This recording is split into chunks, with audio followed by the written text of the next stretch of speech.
आक्रमणकारियों को सबक सिखाने की ठान ली थी। उन्होंने अपनी जान की परवाह न करते हुए सभी साधुओं की रक्षा की और उन्हें मुगल सेना से भी बचाया। कुछ साल बीत गए, फिर आया एक ऐसा साल जहां कत्लेआम मचना भी बाकी था। वो साल था 1664 और अब हिंदुस्तान पर क्रूर औरंगजेब का शासन था। उसे हिंदुओं से नफरत थी। वो हिंदुओं को काफिर मानता था। उसने या तो हिंदुओं का धर्म परिवर्तन कराया या उन्हें मौत के घाट उतारा।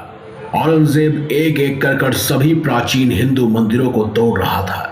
उनके ऊपर बड़ी बड़ी मस्जिदों का निर्माण कर रहा था। हिंदू लोगों के सिर काट काट कर उनके सिर से बड़ी बड़ी इमारतें बना रहा था।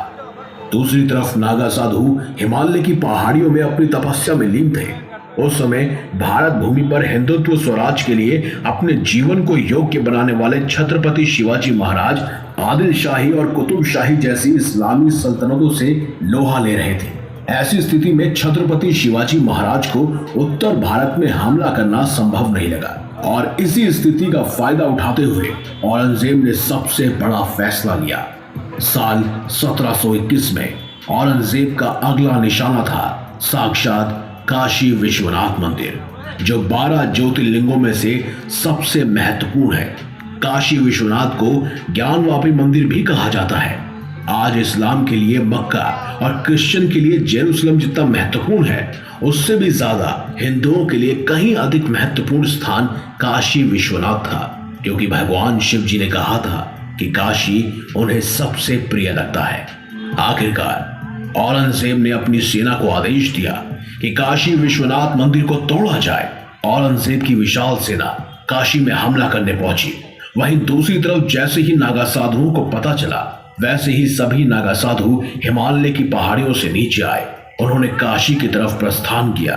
वो सूर्योदय का समय था।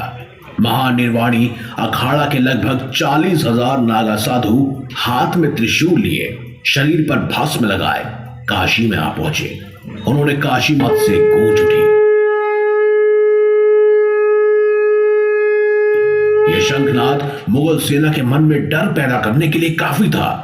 औरंगजेब ने कल्पना भी नहीं की होगी कि नागा साधु काशी विश्वनाथ मंदिर को बचाने के लिए उसके सामने पहाड़ बनकर खड़े होंगे। आखिरकार युद्ध का ऐलान हुआ।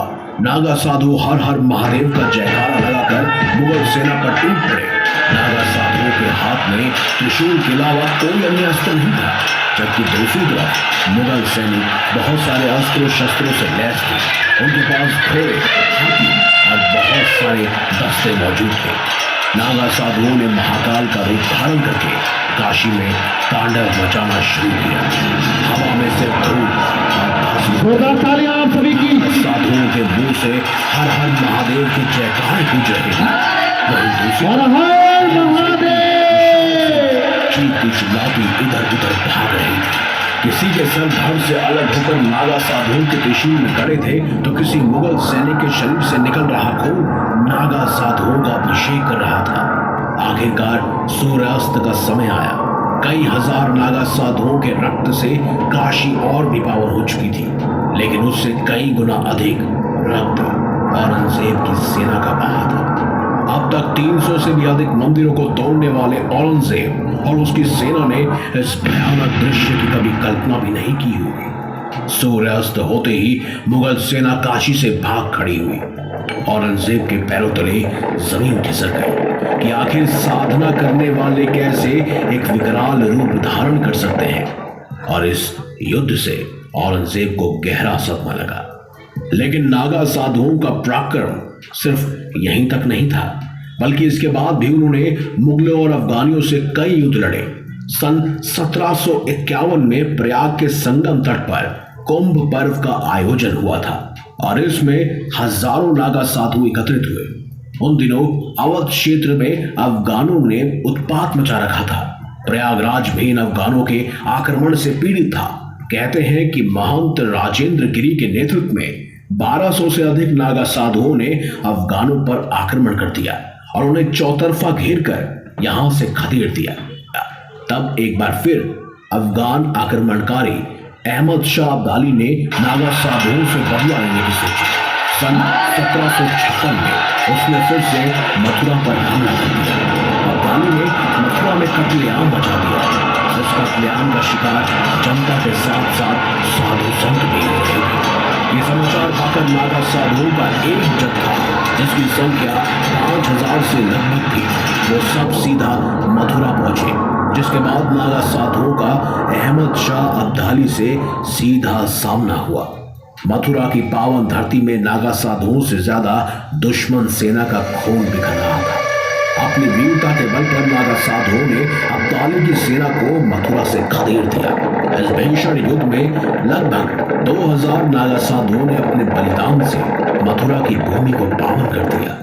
इस युद्ध के दौरान ही अब्दुल शाह की सेना में लगभग 8000 से ज्यादा सैनिक मारे गए। सिर्फ यही नहीं, अब्दाली की सेना में हैजा भी फैल गया।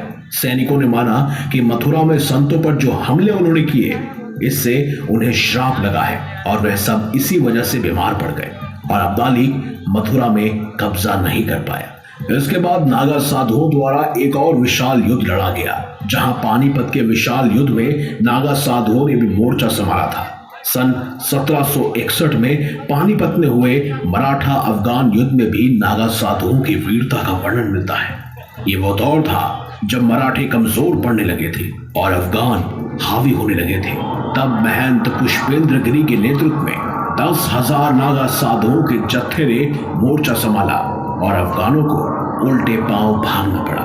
कहीं भस्म रमे तन तो कहीं सिर्फ लंगोटधारी सन्यासी, कहीं शस्त्रधारी नागा साधु तो कहीं हठ योग साधना का जादू। हर हर महादेव। तो दोस्तों, यही थी नागा साधुओं के इतिहास की वो कहानी जो हमारे इतिहास की किताबों में कहीं छुपा कर रखी गई है, जिसे हमारे सामने कभी प्रस्तुत नहीं किया जाता। हमें सिर्फ ये दिखाया जाता है कि इनकी लंबी लंबी जटाएं होती हैं, ये भस्म लगाते हैं, महादेव के प्रशंसक होते हैं और बस भांग धतूरा गांजे का सेवन करते हैं। लेकिन उन्हें ये नहीं पता कि उन्होंने हमारी संस्कृति, हमारे भारत देश को बचाने के लिए कितने बड़े बलिदान दिए हैं।